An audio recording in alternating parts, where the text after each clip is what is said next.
வணக்கம் நண்பர்களே. காலை எழுந்தவுடன் கணக்கு 42வது நாளுக்கான ஆன்சருக்கு இந்த வீடியோவில் பார்க்கலாம். அதுக்கு முன்னாடி ஒரு முக்கியமான விஷயத்த சொல்லணும். இன்றைக்கி ஏப்ரல் 19 எலெக்ஷன் டே இல்லையா? கண்டிப்பாக எல்லாருமே போயிட்டு ஓட்டு போடுங்க.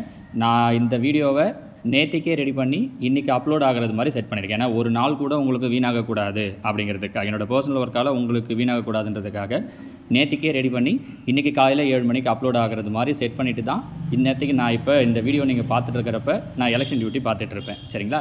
நீங்கள் உங்களே போயிட்டு ஓட்டு போகிறது தான் நான் செய்கிற இந்த வேலைக்கான ஒரு வெகுமதியாக நான் நினைக்கிறேன். கண்டிப்பாக ஓட்டு போட்டுட்டு வந்து கீழே கமெண்டில் சொல்லுங்கள் போட்டிங்களா இல்லையான்ட்டு.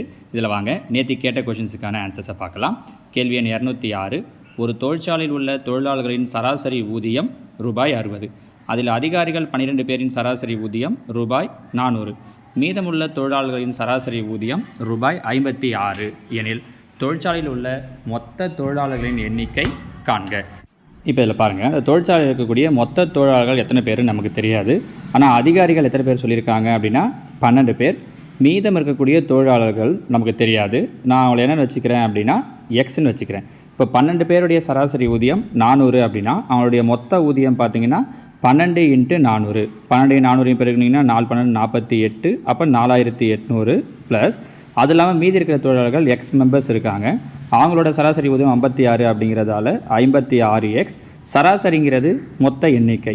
அதிகாரிகள் ஒரு 12 பேர், மீதமுள்ள ஊழியர்கள் ஒரு எக்ஸு. இவங்க எல்லாம் சேர்ந்த சராசரி தான் எவ்வளோன்னு சொல்லியிருக்காங்க அப்படின்னா 60ன்னு சொல்லியிருக்காங்க. அப்போ ஈக்குவல் டு 60. அப்போ இந்த பக்கம் பாருங்கள், 4800 ப்ளஸ் ஒரு 56x. இந்த 12 + x என்ன பண்ணுறேன்னா ஈக்குவல்ட்டுக்கு அந்த பக்கம் அனுப்புகிறேன். அப்போ 12 60 பெருக்குனேன்னா 12 72. அப்போ 720 ப்ளஸ் 60x பெருக்கிறேன்னா 60x. இப்போ எக்ஸ் எல்லாம் ஒரு சைடு, நம்பர் எல்லாம் ஒரு சைடுன்னு கொண்டு வந்துடலாம். இந்த ப்ளஸ் 720 ஈக்குவல்ட்டுக்கு இந்த பக்கம் வந்ததுன்னா -720. 4800லேருந்து 720 மைனஸ் பண்ணுறேன். அப்போ மைனஸ் பண்ணோம் அப்படின்னா என்ன கிடைக்கும் அப்படின்னா 4080. அதே மாதிரி ஈக்குவல்ட்டுக்கு அந்த பக்கம் இந்த ப்ளஸ் 56 அங்கே கொண்டு போனேன்னா -56. 60ல் 56 போயிடுச்சு அப்படின்னா 4x. கேன்சல் பண்ண முடியுமான்னு பாருங்கள். ஒரு நாள் 4, 0, 8 0, 1020. அப்போ எக்ஸோட வேல்யூ 1020. ஸோ மீதம் இருக்கிற தொழிலாளர்கள் 1020. அதிகாரிகள் ஒரு 12 பேர். அப்போ 1020 ஒரு 12 சேர்த்தோம் அப்படின்னா 1032 பேர் அந்த தொழிற்சாலையில் வேலை செய்யக்கூடிய மொத்த தொழிலாளர்கள். இதற்கு பாருங்கள், ஆப்ஷன் பி. கொஞ்சம் பெரிய சம் தான், ஆனால் அவங்க பெரும்பாலும் ஏதாவது 1-2 கேள்விகள் இந்த மாதிரி கேட்குறது மாதிரி கேட்டுடுறாங்க. சரிங்களா? அடுத்ததாக 207. ஒரு நூலகத்தில் ஞாயிற்றுக்கிழமைகளில் 510 பார்வையாளர்களும் மற்ற நாட்களில் 240 பார்வையாளர்களும் சராசரியாக உள்ளனர். ஞாயிற்றுக்கிழமை தொடங்கி 30 நாட்கள் கொண்ட ஒரு மாதத்தில் ஒரு நாளில் வரும் பார்வையாளர்களின் சராசரியானது. அப்போ ஞாயிற்றுக்கிழமை 1ஆம் தேதி வருது அப்படின்னா 1, 1 7 8, 8 7 15, 22, 29. இந்த 5 நாள் மட்டும் ஞாயிற்றுக்கிழமையாக இருக்கும். கரெக்டாக? அப்போ 5 நாள் ஞாயிற்றுக்கிழமை அப்படின்னா 5 × ஞாயிற்றுக்கிழமையில் எவ்வளோ பேர் வராங்க அப்படின்னா 510. அப்போ 5 × 510 ஈக்குவல் டு 2550. அடுத்ததாக மீதி 25 நாள். ஏன்னா மொத்தம் 30 நாள்னும் போது மீதி 25 நாள். அந்த 25 நாளில் ஒவ்வொரு நாளும் எவ்வளோ பேர் வராங்கன்னு சொல்லியிருக்காங்கன்னா 240. அப்போ 25 × 240 அப்படின்னும் போது 6000. ஸோ எடுத்து சேர்த்தோம் அப்படின்னா 8550. அப்போ அந்த மாதம் முழுக்க வந்தவங்க 8550 பேர். மொத்தம் 30 நாள்ன்றதால 30ஆல் வகுத்துடுறோம். 0 0 கேன்சல் ஆகிடும். 1 3 3, 2 3 6, மீதி 2, 8 3 24, மீதி 1, 5 3 15. அப்போ சராசரியாக அந்த மாதம் முழுக்க வந்தவங்க 285 பேர். சரிங்களா? அடுத்த 208. 10 எண்களின் கூட்டு சராசரி -7. ஒவ்வொரு எண்ணுடனும் 5ஐ கூட்டினால் கிடைக்கும் புதிய கூட்டு சராசரி. கூட்டு சராசரி -7. எந்த ஒரு நம்பரை கூட்டுறாங்களோ அந்த நம்பரை நம்ம அப்படியே சராசரி கூட கூட்டிக்கணும். அப்போ -7 கூட 5 கூட்டணும் அப்படின்னா -2 தான் ஆன்சர். நம்ம பெரும்பாலும் மைனஸில் பார்த்துருக்க மாட்டோம். அதனால் இந்த மாதிரியான கொஷின்ஸை சில நேரம் நமக்கு ட்ரிக் பண்ணுற மாதிரி கேட்டுருவாங்க. சரியா? அடுத்ததாக 209. ஒரு குடும்பத்தில் ஏ, பி மற்றும் சி என மூவர் உள்ளனர். ஏ மற்றும் பியின் கூட்டு சராசரியாகவை 20. பி சிக்கு கூட்டு சராசரியாகவை 19. சி மற்றும் ஏவுக்கு 21 ஆகும். ஏ மற்றும் பி மற்றும் சியின் வயது என்ன? அகவைனா வயதுன்னு அர்த்தம். சரியா? இதுக்கு ஆப்ஷனில் வந்து பண்ணுறது ரொம்ப ரொம்ப ஈஸி. ஃபஸ்ட்டு ஸ்டேட்மெண்ட் பாருங்கள்.